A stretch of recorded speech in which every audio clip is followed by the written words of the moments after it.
bermasalah ketika kita lewat genangan yang cukup dalam. Nah, ini kita di depan udah coba masuk, ya dia bener-bener nyari aman di tengah-tengah. Halo guys, welcome back to CVT Indonesia. Balik lagi sama gue Gopes Tobing di pagelaran Gias 2024. Yes, sekarang di samping gue sudah ada mobil yang jadi salah satu show stealer di Gias 2024. Yes, ini adalah BYD M6, yaitu mobil yang memiliki konfigurasi 7-seater dan cocok banget nih buat kalian yang cari 7-seater tapi nggak mau kena ganjil genap, karena mobil ini adalah sebuah EV. Nah, seperti apa sih fitur-fitur unik yang ditawarkan dari mobil ini dan juga gimana sih rasa berkendaranya dan apa sih poin unik dari mobil ini? So this is it, CVT Review BYD M6.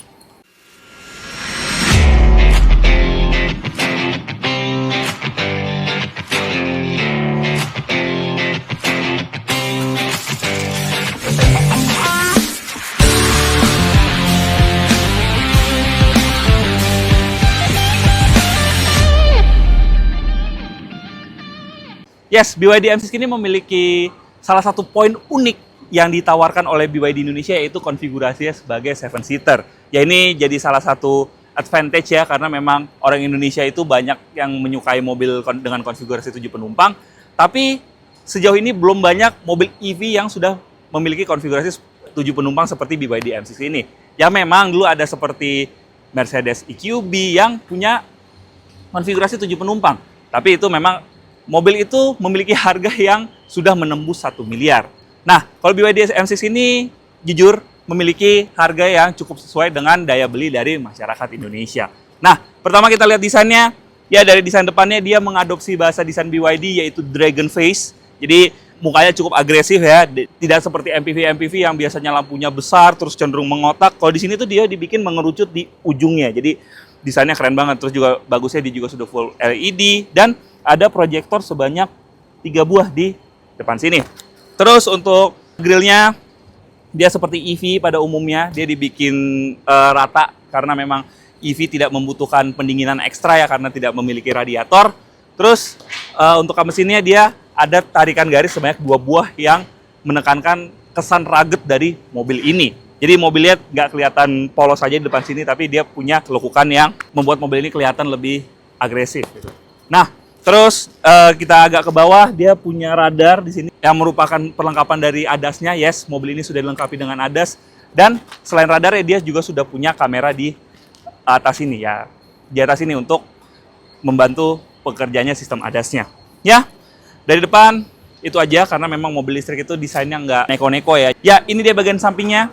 Sekali lagi nggak banyak neko-neko ya. Dia cuma ada tarikan garis yang lurus di atas ini. Terus juga di bagian atap ya, dia ada seperti roof rail. Jadi menekankan kalau mobil ini tuh bisa untuk mengakomodir orang yang berpergian jauh ya. Memang kalau biasanya mobil 7-seater itu sering banget dipakai untuk berpergian jauh ya. Nah, untuk panjangnya sendiri, mobil ini memiliki panjang di 4.710 mm dan lebarnya ada di 1.810 mm. Dan untuk tingginya, dia ada di 1.690 mm. Sementara untuk wheelbase-nya ada di angka 2.800 mm. Nah, kalau ngeliat data speknya, mobil ini tuh beda-beda dikit lah dengan Innova Zenix yang memiliki interior yang lapang.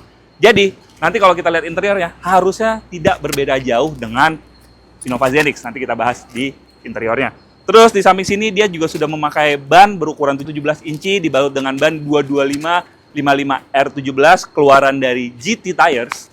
Jadi, untuk comfortnya harusnya mobil ini memiliki comfort yang cukup baik. Ya, cukup menarik ya kalau ngeliat dimensinya. Dan oh ya, di samping sini dia juga ada tulisan space yang menandakan mobil ini adalah mobil yang spacious. Nanti kita lihat di dalamnya. Terus untuk port chargernya seperti seal juga, dia ada di sebelah kanan dan sudah support CCS Type 2 untuk DC fast chargingnya. Jadi kalian nggak bakal kesulitan untuk mencari charging karena memang ini adalah konfigurasi yang cukup universal di Indonesia. Ya, ini dia desain belakangnya. Ya, gitu ngeliat desain belakangnya, ini salah satu dan mungkin bukan salah satu. Ini hal yang paling gue suka dari desain BYD M6 ini. Ini benar-benar desainnya seperti sebuah MPV modern ya. Jadi kalau kita lihat desain belakangnya nih, kalau kita lihat di jalan ini langsung ketahuan ini adalah sebuah MPV. Nah, untuk desain belakangnya sendiri dia bagus ya. Lampunya dia punya LED bar yang menyambung Jadi seakan-akan memberikan kesan kalau lampunya itu dari sebelah kanan sebelah kiri itu menyatu, karena dia punya LED bar yang kalau misalnya dinyalakan di senja atau malam hari itu bagus banget. Jadi benar-benar menyambung dari sebelah sini, dari kanan dan kiri. Keren banget.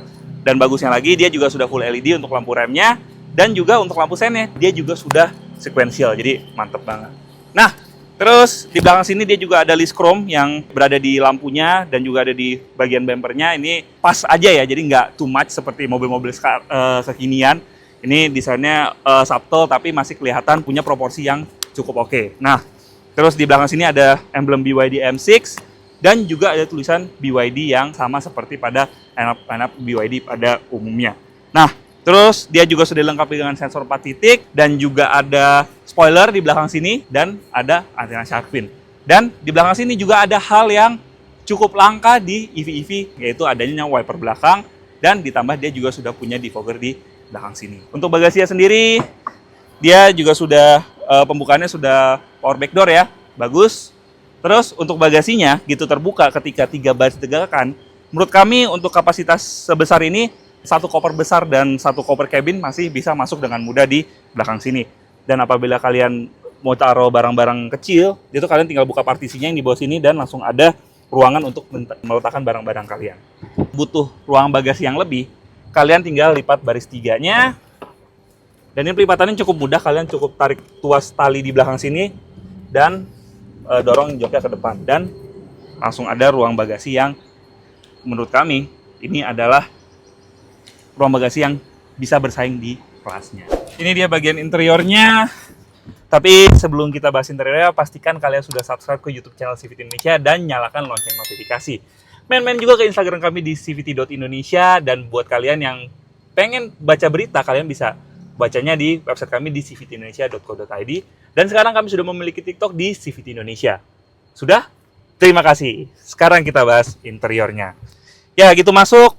Ya, gue langsung bisa merasakan kalau misalnya joknya ini pakai leather yang kualitasnya lumayan ya, dia lembut. Untuk door trimnya dia juga sudah dilapis dengan aksen soft touch, bagus. Tapi memang masih ada aksen plastik-plastik keras di bawah door handle-nya. Dan bagusnya lagi, di door trimnya ini dia sudah ada ambient light yang menyala kalau di malam hari. Jadi kalau berasa roomy banget. Terus di belakang sini karena dia pakai panoramic roof yang besar ini ya, jadi membuat kesan spacious. Jadi untuk double blower dia tidak pakai bonggol-bonggol yang seperti pada MPV-MPV yang ngetren di Indonesia. Penempatannya itu cukup baik, jadi tidak mengganggu estetika dari interior BYD M6. Nah, untuk AC sendiri dia bisa diatur ada panel di tengah sini, jadi dia bukan blower aja ya, tapi bisa diatur di tengah sini. Dan di bawah tombol AC-nya dia sudah ada USB port Type-C dan juga Type-A. Jadi kalian bisa pilih mau pakai Type-C atau pakai Type-A. Jadi nggak ada yang FOMO lah kalau naik BYD M6 ini. Terus bagusnya lagi, joknya dia juga sudah dilengkapi dengan armrest yang ada stoppernya dan ada 2 buah cup holder yang menurut kami ukurannya agak mini ya sebenarnya ya. Tapi nggak apa-apa, ini sudah cukup baik karena setidaknya BYD sudah memberikan armrest yang cukup nyaman di tengah sini. Di tengah sini hal yang menjadi catatan kami adalah posisi floornya yang cukup tinggi. Yes, ini posisi floornya membuat kaki kami tidak tersangga dengan baik ya. Jadi ini agak ngegantung ya, mungkin karena memang ada baterai di bawahnya. Tapi ya harusnya bisa diimprove lebih baik lagi karena memang platform BYD ini adalah platform sebuah EV. Tapi yang dihasilkan floornya tuh harusnya bisa lebih rendah lagi. Tapi nggak apa-apa, dia bagusnya juga sudah ada lantai yang cukup rata ya, walaupun ada channel dikit di tengahnya. Walaupun memang channelnya nggak besar, jadi tidak terlalu mengganggu. Nah, untuk legroom, ini posisi pengemudi gue, tinggi gue 182 cm, dan ini masih ada hampir 3 jari legroom di belakang sini. Dan untuk urusan footroom, ya standar, dia tidak melimpah, tidak sempit juga, jadi masih cukup oke. Dan untuk headroom, ini kebetulan panoramiknya lagi dibuka, dan ini cukup oke untuk headroomnya, masih ada sekitar hampir 5 jari. Di belakang sini juga sudah dilengkapi dengan lampu LED untuk lampu interiornya. Sekarang kita lihat baris 3-nya. Nah, untuk masuk baris 3-nya, dia bisa kalian slide seperti ini, atau rebahkan seperti yang di bagian kiri. Ya, sekarang kita masuk baris 3-nya. Ya, Untuk masuk baris tiganya memang kalau tinggi gue 182 cm, ini bukan tempat yang ideal ya. Jadi tidak ideal memang di belakang sini. Tapi untuk kalian yang punya tinggi mungkin sekitar 170 cm ke bawah, duduk di belakang sini masih cukup nyaman. Ya, di belakang sini untuk joknya dia bagusnya sudah bahannya seperti di tengah, dia punya leather yang cukup high grade ya, dan juga perforated juga, dan ada jahitan-jahitan aslinya. Terus di belakang sini dia ada speaker dan ada cup holder serta ada seatbelt untuk kedua penumpang depan. Yes, mobil ini kapasitasnya 6 dan 7 penumpang karena dia ada pilihan captain seat yang hanya bisa memuat 6 penumpang saja. Nah, ini aja dari baris ketiga. Dan oh ya, untuk headroom masih sama seperti di tengah, mirip-mirip 4 jari di sini, jadi masih oke banget. Dan kalau misalnya kalian agak khawatir lewat bumps gitu atau jalan-jalan yang nggak rata, takut kepala kalian mentok ke atas ini, tenang aja karena atapnya sudah pakai material empuk, jadi nggak bakal sakit kalau kepentok. Tapi kemungkinannya sih kecil sih kalau kepentok karena nih headroomnya juga cukup oke.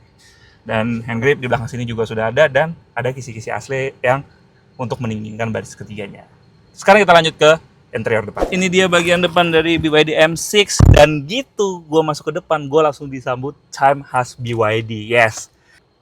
Untuk bagian depan dia, untuk dashboardnya dia masih pakai material keras untuk bagian atasnya. Terus juga bagusnya dia juga sudah dilengkapi dengan seperti panel yang berwarna abu-abu ya, seperti panel-panel aksen-aksen kayu. Terus di bawah sini dia juga sudah masih memakai plastik-plastik keras.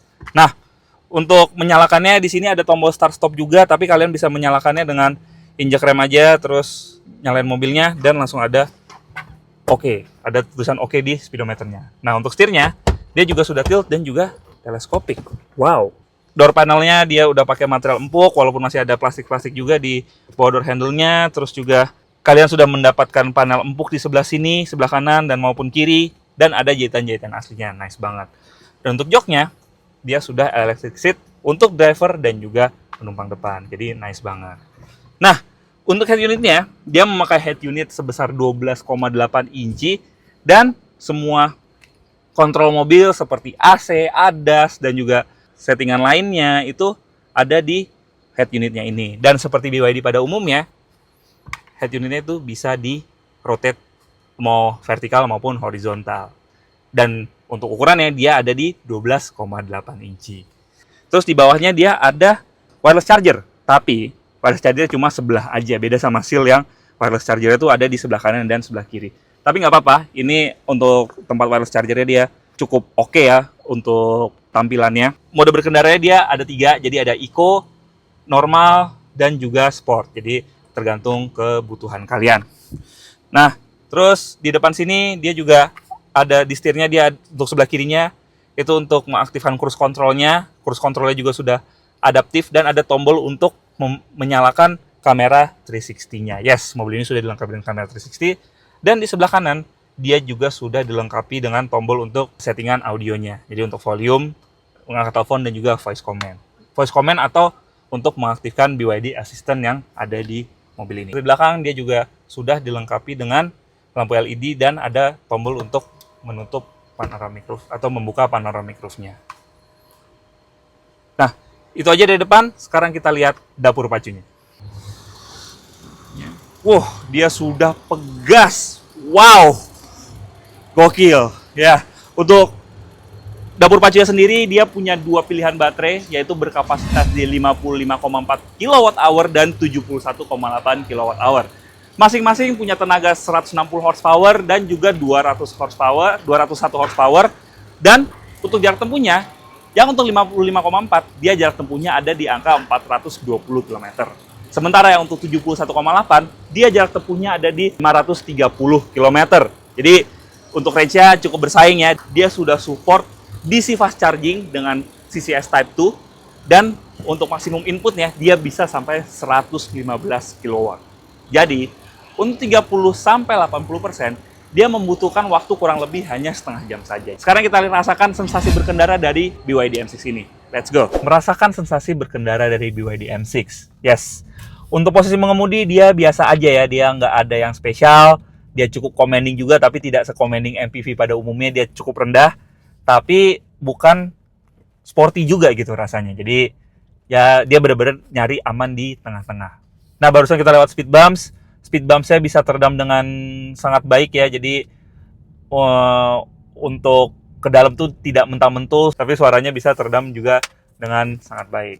Ya, ini kita lewatin putaran balik di area test drive di Gias 2024. Dan ya, karena memang dia punya bagian depan yang cukup pendek ya, dia bukan yang paling pendek juga, tapi cukup pendek. Jadinya berputar, walaupun memang dia radius putarnya cukup besar, dia mobil ini bisa berputar dengan cukup mudah. Suspensinya cukup nyaman ya. Ya memang bukan yang superior atau gimana-gimana, setidaknya suspensinya terasa dewasa, nggak mental-mentul sama sekali. Side supportnya itu ada, tapi bukan yang bisa support apabila kita sedang bermanuver gitu. Ya tetap akan terpental sedikit sih, tapi untuk urusan kenyamanan, side support ini sudah cukup baik. Nah, untuk tenaga sendiri, kita belum bisa mengetes secara real karena memang untuk tenaganya dia dibatasi ya. Berhubung ini di mobil EV, kita sedang mengetes mobil EV, tes Gias 2004 kali ini ada water obstacle. Jadi untuk ngetes apakah mobil ini akan bermasalah ketika kita lewat genangan yang cukup dalam. Nah, ini kita di depan udah coba masuk, ya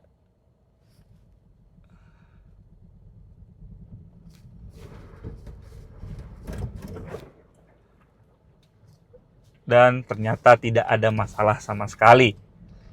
Ya untuk baterainya dia sudah berstandar IP68 ya. Dan untuk BYD ini dia terkenal banget baterainya dia memakai LFP Blade battery yang diklaim memiliki keamanan yang lebih baik jika dibandingkan dengan kompetitornya. Nah, untuk handling sendiri ini coba kita zigzag. Ya, body rollnya jujur untuk sebuah MPV, mobil ini memiliki body roll yang cukup baik. Dan bahkan ini cenderung spesial ya, karena limbungnya nggak berasa sama sekali. Jadi limbungnya nggak berasa sama sekali. Tapi untuk settingan suspensi yang sangat baik itu memang agak ternodai sedikit dengan adanya floor yang cukup tinggi yang gue bahas di belakang tadi. Ya mungkin untuk perjalanan dalam kota tidak akan terlalu mengganggu. Tapi ketika kita coba di perjalanan jauh, penumpang yang di belakang akan terasa kurang nyaman. Tapi overall, mengingat harganya yang cukup bersaing, mobil ini tick off the boxes semua kebutuhan MPV yang dibutuhkan oleh masyarakat Indonesia. Ya, setelah melihat desain, fitur, dan juga mencoba rasa berkendara dari BYD M6 ini, bisa kami simpulkan mobil ini merupakan sebuah proper MPV yang memang untuk kenyamanannya dan juga rasa mengemudinya tidak ada yang istimewa ya. Tapi mengingat jarangnya MPV EV di Indonesia dan juga harganya yang dimulai dari 379 sampai 429 juta rupiah dan dia ada pilihan untuk captain seat. Menurut kami mobil ini bisa bersaing di Indonesia, terutama dari harganya. Mengingat juga masyarakat Indonesia sangat menginginkan atau menyukai mobil yang memiliki konfigurasi 7 penumpang. Jadi, the future is bright untuk BYD Indonesia dengan hadirnya BYD M6 ini. Oke CVTs, sekian video review kali ini. Jangan lupa like video ini, subscribe ke YouTube channel CVT Indonesia, dan nyalakan lonceng notifikasi. Main juga ke Instagram kami di @cvt.indonesia. Di situ banyak story kalau kita lagi syuting dan berita-berita otomotif di dunia maupun di tanah air, khususnya pada pagelaran Gias 2024. Nah, buat kalian yang ingin membeli BYD M6 ini, kalian bisa membelinya melalui website kami di cvtindonesia.co.id, dan di situ kalian bisa baca berita otomotif di dunia maupun di tanah air. Dan CVT sekarang kami sudah memiliki TikTok di CVT Indonesia, jadi jangan lupa follow ya buat kalian yang suka TikTokan atau ya Gen Z terutama, bisa follow TikTok kami. Oke CVTs, gue Gopas Tobing, sekian review kali ini, gue pamit dulu.